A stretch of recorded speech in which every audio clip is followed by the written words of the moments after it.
My name is Adama Ondrę, and I'm going to talk about onsighting, both on the rock and in the competitions.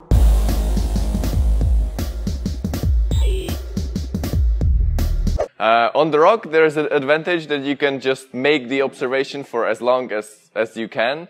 On the competition, if you have the isolation zone, you have only 6 minutes, and you are quite under the pressure to get as much information from the observation. I mean, if I look from the ground, I always try to have like a general idea about the sequence, how I will climb it, and how I decide from the ground if this hold is right hand or this hold is left hand. Well, there is something that is called language of chalk. And that's both for the competitions and that's both for the rock. That the chalk can really tell you which hand to use for which hold. So, and that's the language of the chalk of the thumb.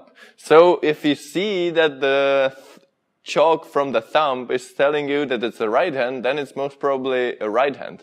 For me, I know that I'm most likely to use the version of the sequence which is the most chalked. So sometimes like people say, yeah, but it's on the rock, it's chalked all over the place. And how can I decide like which is the easiest way?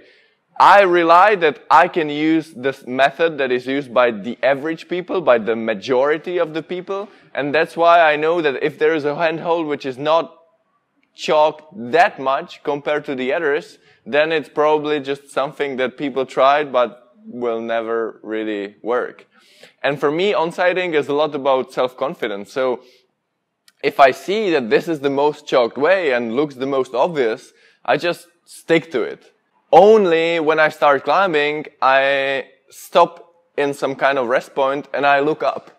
And if that from that perspective looks very different than from the ground, I have to be very flexible to decide that I will change my sequence. But it has to be really in a flip of a switch, like no hesitation.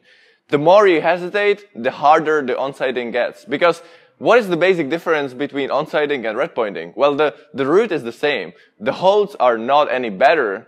The route is not less steep if you red point. No, it's the same. The only difference is the lack of information when you're onsighting.